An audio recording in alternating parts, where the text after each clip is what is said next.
우리의 주변을 보면 긍정적인 것보다는 부정적인 것들로 가득 차게 보입니다. 수많은 정보가 있지만 그 정보라는 것이 잘못되었거나 거짓인 경우가 너무너무 많이 있습니다. 여러분들 유튜브 많이 보시지요?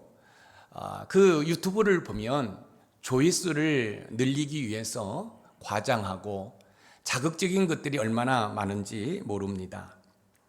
특히 젊은 지성인들일수록 절대적 진리나 최종 심판과 같은 개념에 대해서 불편함을 느끼는 것이 사실입니다. 사랑의 하나님이 어떻게 지옥을 만들 수 있는가? 정의로운 신이라면 왜 세상에 불의를 당장 심판하지 않는가와 같은 날카로운 질문을 던지기도 합니다. 동시에 우리 내면에는 모순이 존재합니다. 우리는 끔찍한 범죄자나 부도덕한 권력자가 법망을 빠져나가는 뉴스를 볼 때 하늘이 무섭지도 않은가, 반드시 천벌을 받을 것이다 라며 분노합니다. 우리는 타인을 향한 공의로운 심판을 간절히 원합니다. 하지만 그 심판의 칼날이 나를 향할 수 있다는 생각은 애써 외면합니다. 우리는 정의를 원하지만 심판은 두려워합니다. 오늘 본문을 이해하기 위해 여러분의 상상력을 동원하여 법정안을 떠올렸으면 좋겠습니다. 예를 들어서 이게 법정안이라고 한다면 판사가 있고요, 변호사석이 있고 검사석이 있고 또 증인석이 있고 청중들이 있겠죠.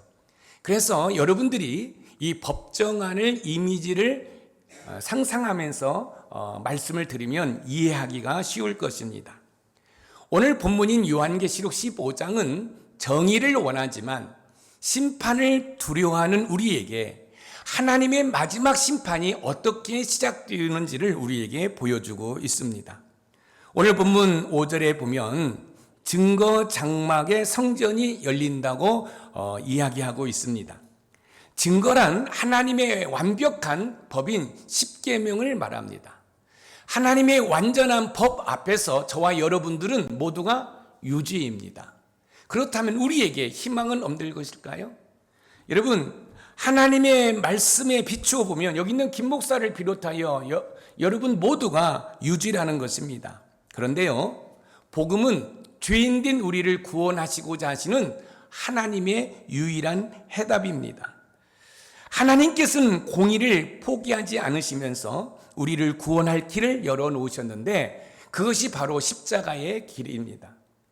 공의로우신 하나님은 공의롭게 여러분 재판하셔야 됩니다. 그리고 죄인들을 벌하셔야 됩니다. 그러면 제가 조금 전에 이런 말씀을 드렸지요. 하나님의 말씀에 비춰보면 여기 있는 김 목사를 비롯하여 우리 모두는 유죄다, 죄인이라는 거죠. 그는 심판을 받아야 돼요. 그런데 하나님은 공의로우신 분이에요. 공의로우신 분은 모든 죄인을 심판하셔야 돼요. 그런데 감사한 것은 저와 여러분들의 그 모든 죄를 하나밖에 없는 독생자 예수 그리스도에게 짊어지게 함으로 말미암아 공의로운 하나님은 공의를 실천하면서도 저와 여러분들을 구원하셨다는 말씀입니다. 십자가는 하나님께서 인류의 모든 죄악에 대해 유죄를 선고하신 가장 무서운 심판의 장소입니다.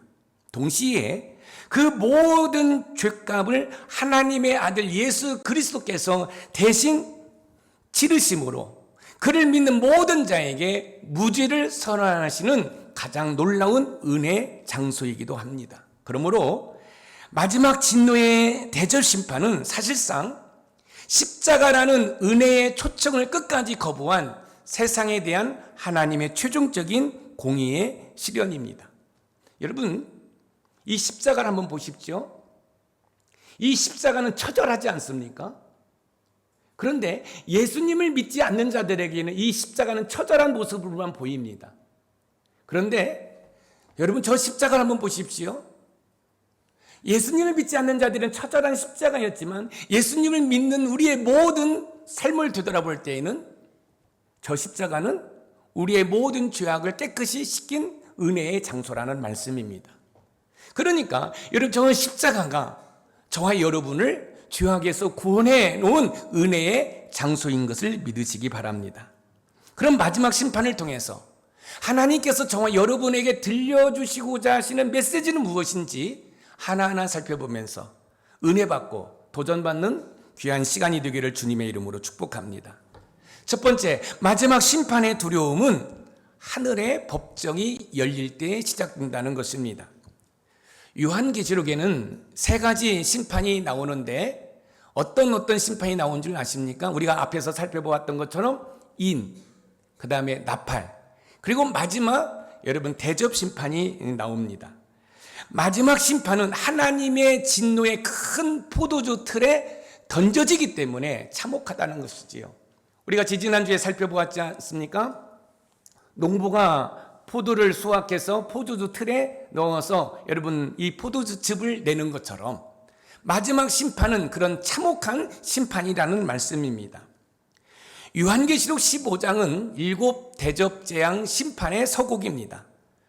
여러분 요한계시록 15장 1절에서 4절까지는 이미 구원받은 성도들이 어린 양의 노래를 부르며 승리를 찬양하고 있습니다.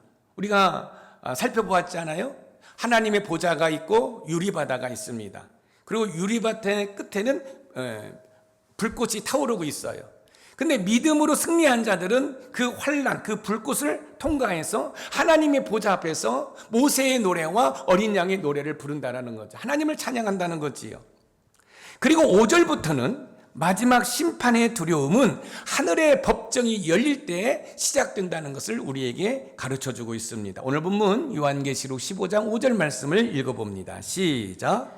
또 2일 후에 내가 보니 하늘의 증거 장막의 성전이 열리며 하늘의 증거 장막의 성전이 열리며 해서 이 증거는 구약에서 10계명 돌판이 담겨진 언약궤를 가리킵니다. 증거 장막은 하나님의 공의와 정의의 표준이 보관된 지성소이며 하나님의 보좌를 상징하고 있습니다. 하늘의 법정이 열렸다는 것은 하나님의 공의로운 율법에 근거한 공식적인 재판과 판결의 집행이 시작되었다는 것입니다. 이 심판은 결코 감정적인 거나 변덕스러운 보복이 아니라 하나님의 증거인 율법에 근거하여 가장 공정하고 정의로운 법 집행을 말하는 것입니다.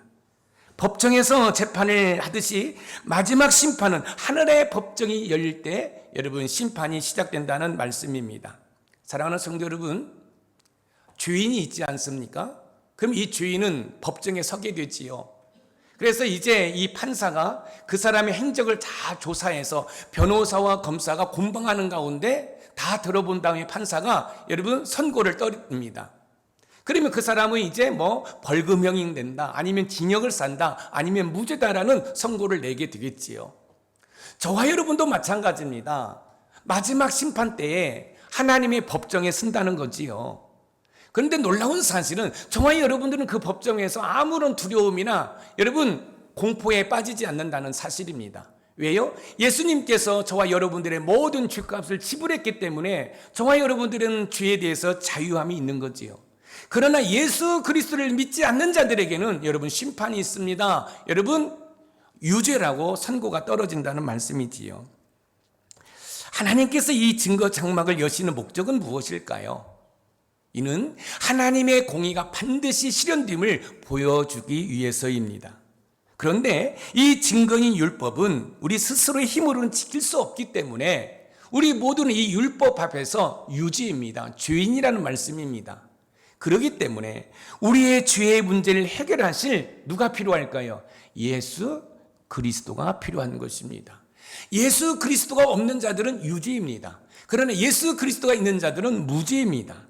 예수 그리스도는 이 증거인 율법의 모든 요구를 십자가에서 다 이루어 주셨습니다.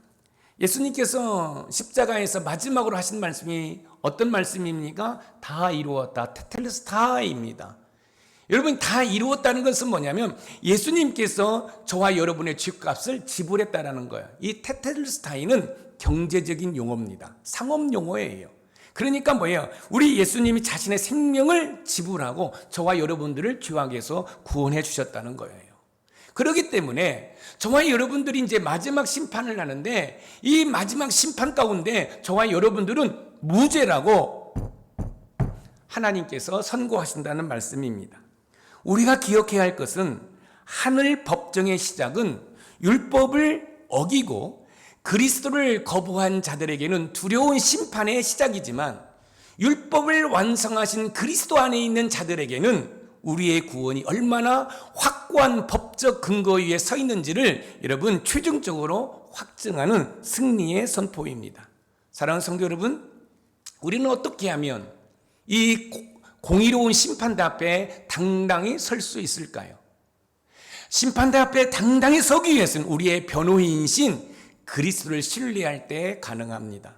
왜냐하면 하늘 법정은 증거인 율법에 근거하여 판결하는데 그리스도께서 이미 우리의 모든 죄값을 율법의 요구대로 완전히 지불하셨기 때문에 그렇습니다.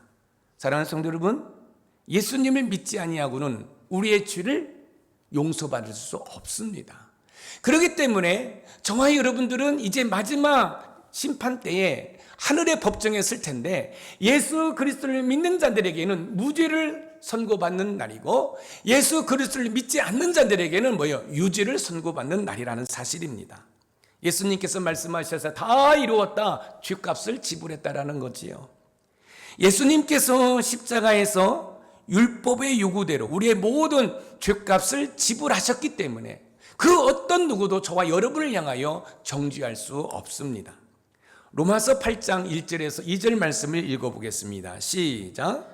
그러므로 이제 그리스도 예수 안에 있는 자에게는 결코 정죄함이 없나니 이는 그리스도 예수 안에 있는 생명의 성령의 법이 죄와 사망의 법에서 너를 해방하였음이라. 그리스도 예수 안에 있는 자에게는 결코 정죄함이 없나니, 여기에서 정죄함은 법적 용어입니다. 사도 바울께서는 그리스도 예수 안에 있는 자는 법적으로 유죄 판결을 받지 않는다고 선언하고 있습니다. 왜냐하면 하나님의 율법이 요구한 그 죄의 대가를 그 아들 예수 그리스도께서 십자가에서 다 담당하셨기 때문에 그렇습니다. 얼마나 감사합니까? 여러분, 여기 있는 김 목사의 죄악을 기록한다고 한다면 여러분 노트 몇 권을 다 사용한다고도 기록하지 못할 것입니다. 그런데 감사한 것은 예수 그리스도 안에 있는 자들에게는 새로운 피조물이 되었다는 사실이, 할렐루야. 그래서 마지막 심판 때에 하나님으로부터 무죄 선고를 받는 줄 믿으시기 바랍니다. 심판의 때는 반드시 오는데 그 심판의 기준은 증거인 율법입니다. 우리는 그 기준에 100% 미달하는 죄인입니다. 이 사실을 정직하게 우리는 인정해야 됩니다. 그리고 나의 유일한 변호사이자 죄값을 대신 지불하신 예수 그리스도의 공로를 나의 것으로 믿고 받아들여야 합니다. 이때 우리 모두는 마지막 심판에서 자유로울 수가 있는 줄 믿으시기 바랍니다. 저와 여러분들은 죄인이에요. 근데 우리 예수님께서 저와 여러분의 모든 죄를 짊어지시고 십자가에서 화목제물이 되셨습니다. 희생제물이 되셨습니다. 그래서 우리 예수님께서 저와 여러분들이 감당할 죄값을 우리 예수님께서 다 지불하셨어요. 할렐루야. 사랑하는 녹본산 샘물의 가족 여러분, 다가올 심판의 법정이 열리는 것이 두렵습니까? 그렇다면 그리스도의 십자가를 의지하시기 바랍니다. 그것이 유일한 해결책이기 때문에 그렇습니다. 여러분의 죄값은 이미 2000년 전 갈보리 언덕에서 지불되었음을 믿으시기 바랍니다. 증거 장막의 열림은 더 이상 나를 향한 정죄의 시작이 아니라 마침내 나를 의롭다 하신 하나님의 최종 승리의 선포가 될 줄 믿으시기 바랍니다. 마지막 심판 때 하늘의 재판장에서 환하게 미소를 짓는 저와 여러분들이 되기를 소망합니다. 자, 예를 들어서 한번 보십시오. 여기에 앉아있는 분들과 이쪽에 앉아있는 분들이 있어요. 어떤 문제를 가지고 이제 재판을 하게 되었습니다. 만약에 이쪽에 있는 분들은 패소가 되었다고 생각해 보세요. 슬퍼서 막 이렇게 한번 해보세요. 이렇게 한번 해보세요. 슬프잖아요. 패소했으니까. 근데 여러분들은 이겼습니다. 승소했습니다. 와, 환호를 한번 해보세요. 와, 마지막 심판이 그렇다는 거예요. 마지막 심판이.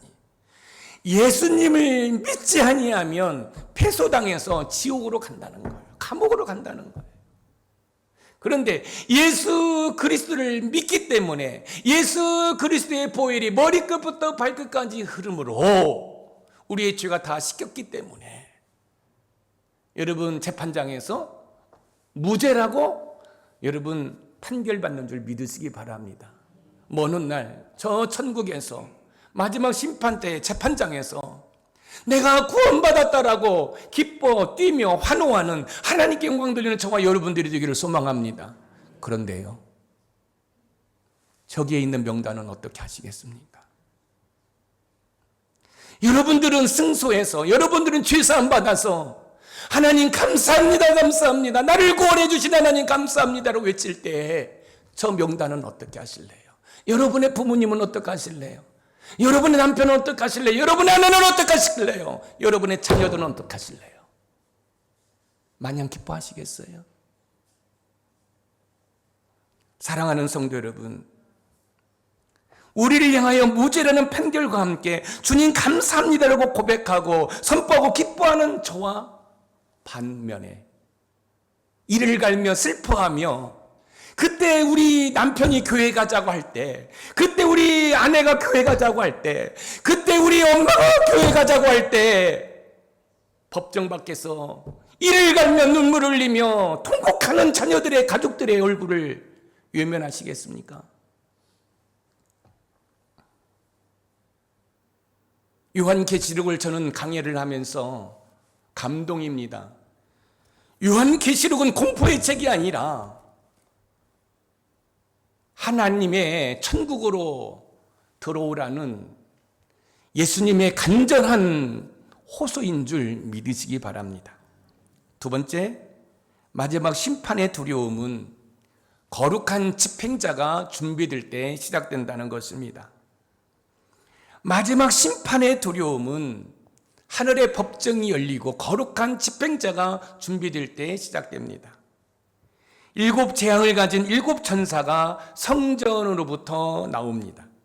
이는 그들의 임무가 사적인 감정이나 복수심이 아니라 하나님의 거룩한 임재로부터 직접 위임받은 공무임을 보여주고 있습니다. 오늘 본문 요한계시록 15장 6절에서 7절 말씀을 읽어보겠습니다. 시작. 7 재앙을 가진 7 천사가 성전으로부터 나와 맑고 빛난 세마포 옷을 입고 가슴에 금띠를 띠고 네 생물 중에 하나가 영원토록 살아계신 하나님의 진노를 가득히 담은 근 대접 7을 그 7 천사들에게 주니, 맑고 빛난 세마포 옷을 입고 가슴에 금띠를 띠고. 이 복장은 구약의 대제사장과 요한계시록 1장 13절에 부활하신 예수 그리스도의 모습을 연상시키고 있습니다. 이는 마지막 심판의 집행이 지극히 순결하고 거룩하며 왕적인 권위로 행해짐을 상징하고 있습니다. 하나님의 진노는 죄에 대한 하나님의 거룩한 분노를 의미하고 있습니다.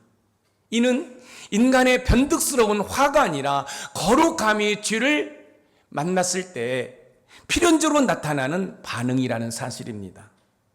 하나님의 진노는 하나님의 공의로운 성품입니다. 하나님께서는 왜 이토록 거룩한 집행자들을 통해서 심판하실까요?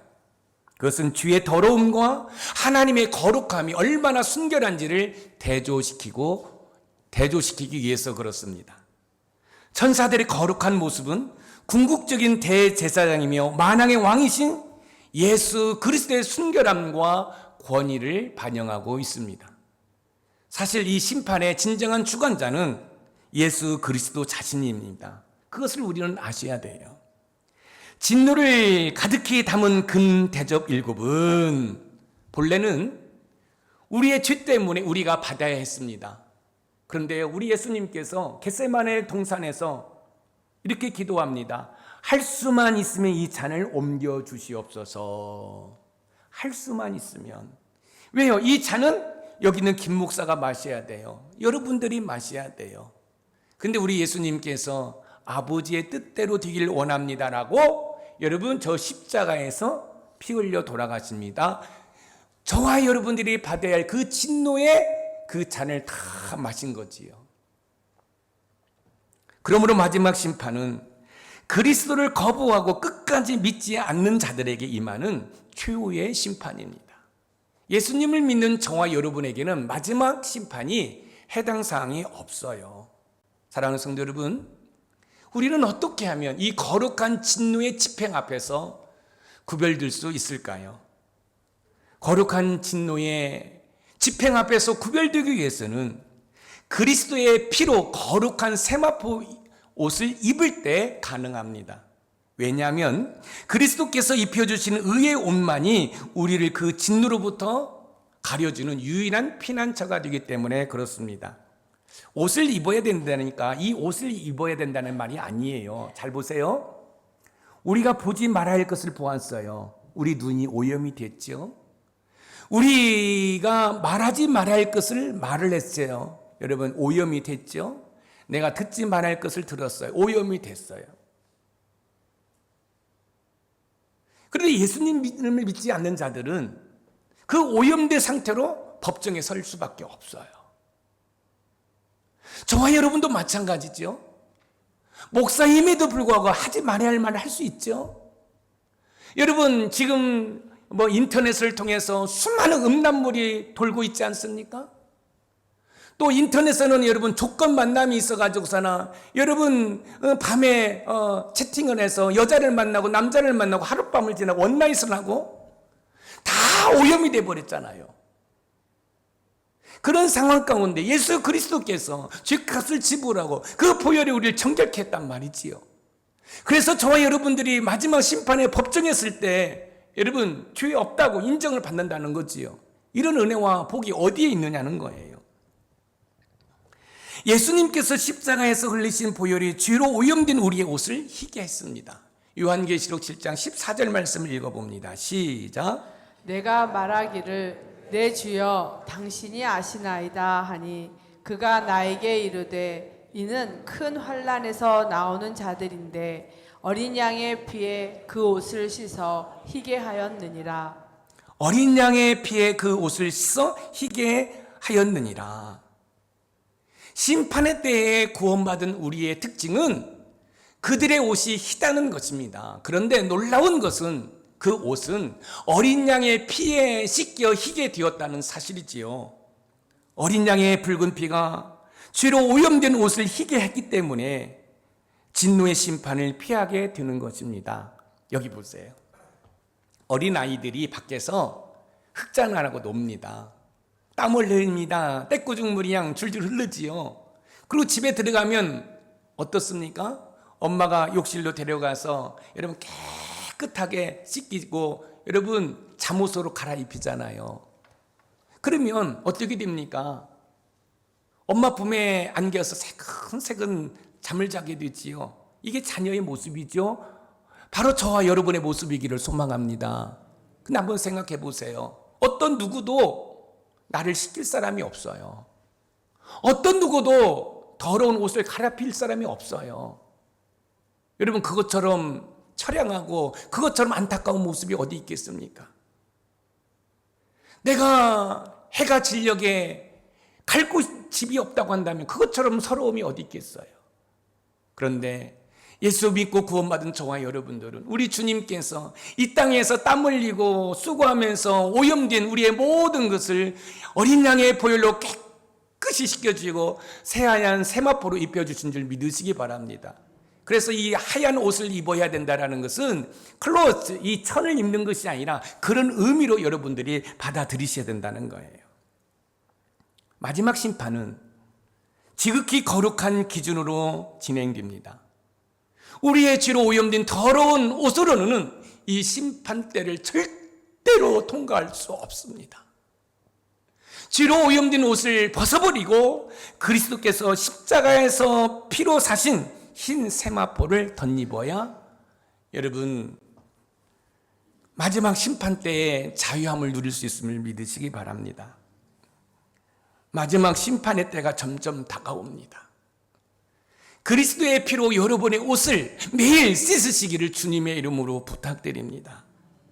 나는 의롭다고 주장하는 교만의 옷, 나는 이만하면 괜찮다는 안일함의 옷, 세상도 다 이렇게 사는데 라는 타협의 옷을 벗어버리고 하얀 옷으로 갈아입는 은혜가 있기를 소망합니다. 오직 어린 양의 피로 희게 된 예수님의 의의 옷을 입고 당당하게 마지막 심판대에 설 수 있는, 그래서 죄 없다고 무죄 판결을 받는 우리 노폰산 샘물의 모든 가족이 되기를 주님의 이름으로 축원드립니다. 마지막 세 번째, 마지막 심판의 두려움은 은혜의 문이 닫힐 때 시작된다는 것입니다. 마지막 심판의 두려움은 하늘의 법정이 열리고 거룩한 집행자가 준비한 후 은혜의 문이 닫힐 때 시작됩니다. 법정이 열리고 정말로 이 집행자가 준비되었을 때 이 결정적인 장면이 나오는데, 오늘 본문 요한계시록 15장 8절을 읽어보겠습니다. 시작. 하나님의 영광과 능력으로 말미암아 성전의 연기가 가득 차매 일곱 천사의 일곱 재앙이 마치기까지는 성전에 능히 들어갈 자가 없더라. 여러분, 법정이 열렸어요. 그리고 집행자가 준비가 됐어요. 그런데 안타까운 것은 은혜의 문이 닫혔다라는 거죠. 여기에 보면 성전의 연기가 가득 차매, 여러분 구약에서 연기나 구름이 성전에 가득 찼다는 것은 하나님의 압도적인 임재와 영광을 상징하고 있는 거예요. 그러니까 여러분 이 마지막 여러분 심판의 이 법정은 하나님의 영광이 가득 차 있다라는 것이지요. 성전에 능히 들어갈 자가 없더라 해서 이 성전은 하나님을 만나고 속죄를 구하며 은혜를 구하는 장소였습니다. 그런데 이제 그 성전이 하나님의 압도적인 심판의 영광으로 가득 찼기 때문에 아무도 들어갈 수 없게 되었다는 것입니다.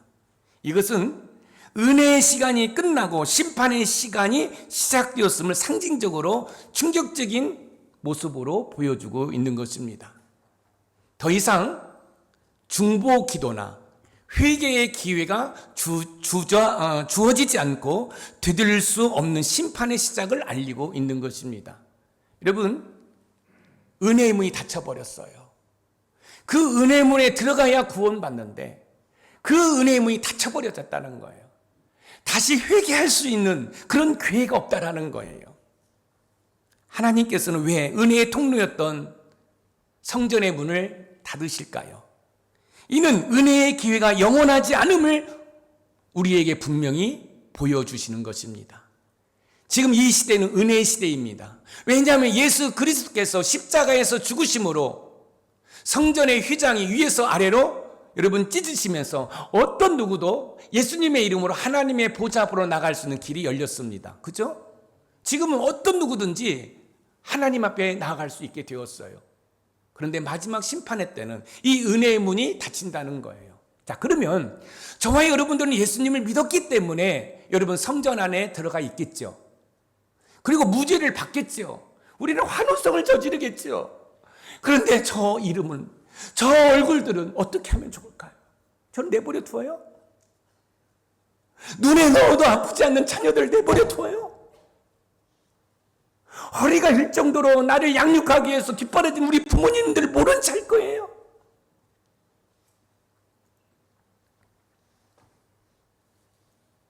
지금은 은혜의 시대예요. 여러분들이 눈물로 기도하고 그들의 손을 붙들고 이 은혜의 문을 들어올 수 있어요. 그러나 마지막 때는 이 은혜의 문이 닫힌다는 사실을 여러분들이 기억하셔야 됩니다. 우리는 어떻게 하면 문이 닫힌 심판의 대상이 되지 않을 수 있을까요? 문이 닫힌 심판의 대상이 되지 않기 위해서는 지금 열려있는 은혜의 문으로 속히 들어가야 합니다. 왜냐하면 은혜의 문은 영원히 열려있지 않으며 반드시 일곱 재앙이 마치기까지 닫히는 순간이 오기 때문입니다. 잘 잘 생각해 보세요. 이 은혜의 문이 닫힐 시간이 바로 될지 내일이 될지 우리는 몰라요. 우리 주님 천군 천사를 대동하고 구름 타고 심판의 책임지로 오실 그날이 언제인지는 우리는 몰라요. 그러니 눈물 뿌려 기도하며 우리의 가족과 우리의 이웃들을 이 은혜의 문으로 초청하는 저와 여러분들이 되기를 소망합니다. 은혜의 문이 열렸을 때 들어가야지 닫힌 후에 들어갈 수는 없습니다. 고린도후서 6장 2절 말씀을 읽어봅니다. 시작. 이르시되 내가 은혜 베풀 때에 너에게 듣고 구원의 날에 너를 도왔다 하셨으니 보라 지금은 은혜 받을 만한 때요 보라 지금은 구원의 날이로다. 지금은 구원의 날이로다. 사도 바울께서는 이사야 49장 8절 말씀을 인용하여 지금을 강력하게 강조하고 있습니다. 지금이 바로 적절한 때입니다. 이때는 영원하지 않습니다. 그러니 은혜의 문이 열렸을 때 들어가야 합니다. 왜 우리가 가족 구원을 위해서 기도해야 할까요? 왜 우리가 관계전도 119는 나의 삶이라고 외치면서 여러분 복음을 전해야 할까요? 그것은 회개와 구원의 기회는 영원하지 않기 때문에 그렇습니다. 나중은 없습니다. 지금입니다. 그래서 사도 바울께서 지금이라고 강조를 하고 있는 것입니다. 언젠가는 돌아오겠지. 언젠가는 믿겠지. 나는 아니란 생각을 버려야 합니다. 지금 회개하고 그리스도께 나아가야 합니다. 그렇지 않으면 은혜의 문이 닫힌 후에는 들어가고 싶어도 들어가지 못하게 됩니다. 사랑하는 성도 여러분, 혼인잔치가 열렸어요. 신랑이 먼 곳에서 옵니다. 더디 옵니다. 그런데 신랑이 새벽에 왔어요. 신랑이로다! 라고 외치는데 지혜로운 처녀는 등과 기름을 준비했는데 지혜롭지 못한 처녀는 등은 준비했지만 기름이 떨어졌어요. 그래서 신랑을 맞이할 수가 없어요. 신랑이로다 할 때 허겁지겁 달려가서 기름을 준비해서 돌아왔는데 문이 닫혀버렸어요. 여러분, 안에서는 신랑과 신부가 혼례를 하면서 기쁨과 즐거움의 소리가 들려옵니다. 그런데 기름을 나중에 준비해온 이 처녀들은 밖에서 눈물을 흘리며 통곡하며 이를 갈아도 여러분 그 문이 열리지 않습니다. 여러분들은 지혜로운 다섯 처녀처럼 등과 기름을 준비했지만 그렇지 못한 사람들은 어떻게 할까요? 혼인잔치, 예수님은 신랑, 우리는 신부. 그래서 혼인잔치에 우리는 들어가는데 나의 가족과 나의 이웃들이 들어가지 못한다고 한다면, 그래서 마지막 심판을 받아서 지옥에 간다고 한다면 어떻게 하시려고 그래요? 지금 우리에게는 은혜의 문이 열려 있습니다. 그러니 은혜의 보좌 앞으로 달려나가시기 바랍니다. 내일로 미루지 마시기 바랍니다. 마지막 심판이 있음을 기억하고 은혜의 문이 닫히기 전 우리의 가족들과 이웃들이 은혜의 문에 들어갈 수 있도록 복음을 전하시고 초청하시기를 주님의 이름으로 부탁드립니다. 오늘 본문은 마지막 심판이 왜 두려운지를 분명히 보여주고 있습니다. 그것은 하나님의 공의로운 법정이 열리고 그 집행이 지극히 거룩하며 마침내 은혜의 문이 닫히기 때문에 그렇습니다. 우리는 우리 스스로 은혜로운 문으로 들어갈 수 없다고 정직하게 고백해야 합니다. 왜냐하면 저와 여러분들은 주인이기 때문에 그렇습니다. 우리는 그 공의로운 법정 앞에서 유지이며 그 거룩한 집행자 앞에서 더러운 옷을 입고 있으며 스스로 힘으로는 닫히는 문을 열 수 없는 존재입니다. 왜냐하면 우리의 죄가 우리를 그렇게 만들었기 때문에 그렇습니다. 그러나 우리 스스로는 할 수 없지만 저와 여러분들에게는 길이 있습니다. 우리의 모든 죄값을 대신 지불하신 예수 그리스도가 계십니다. 우리의 더러운 옷을 벗기시고 흰 옷을 입혀주시는 우리의 대제사장 예수 그리스도가 계십니다. 어린아이가 밖에서 떼꾸죽물을 흐르고 옷이 지저분할 때 욕실로 데려가서 옷을 벗기고 깨끗이 씻겨주고 여러분 포송포송한 잠옷을 입혀주는 그 엄마의 손길 다 경험해 보셨잖아요. 그 엄마의 손길이 우리 주님의 손길인 줄 믿으시기 바랍니다. 주님은 지금 이 순간에도 하나님 우편에서 저와 여러분을 위해서 중보기도하고 계시고 성령 하나님은 지금 우리를 돕기 위해 우리 심령 가운데 거하십니다. 그러므로 주님의 이끄심과 성령 하나님의 도움을 받는다면 저와 여러분도 마지막 심판에서 자유로울 수 있음을 믿으시기 바랍니다. 그런데요, 저와 여러분만 자유로우면 안 되잖아요. 저 명단도 자유롭게 저 천국물을 소망할 수 있는 은혜가 있으시기를 소망합니다. 아무쪼록 우리 높은 산 샘물교회 모든 성도들은 영적으로 깨어 있어서 마지막 심판 때 하나님의 법정에서 승소했다고 여러분의 가족과 여러분의 이웃과 함께 환호성을 지르면서 하나님 구원받게 하심을 감사합니다. 감격의 눈물과 찬송을 하나님께 올려드리는 우리 높은 산 샘물의 모든 가족이 되기를 주님의 이름으로 축원드립니다. 오늘 말씀의 키워드입니다. 같이 읽어봅니다. 시작. 마지막 심판의 두려움은 하늘의 법정이 열리고 거룩한 집행자가 준비된 후 은혜의 문이 닫힐 때 시작된다. 여러분, 우리 일반적인 법정을 한번 살펴보세요. 법정문이 열렸습니다. 여러분, 재판관이 있습니다. 그리고 이제 문이 닫습니다. 그리고 재판이 진행되지요. 유죄 판결, 무죄 판결. 근데 이 법정은 은혜의 문이라는 거지요. 지금은 들어올 수 있지만 여러분 마지막 때는 들어올 수 없다는 거예요.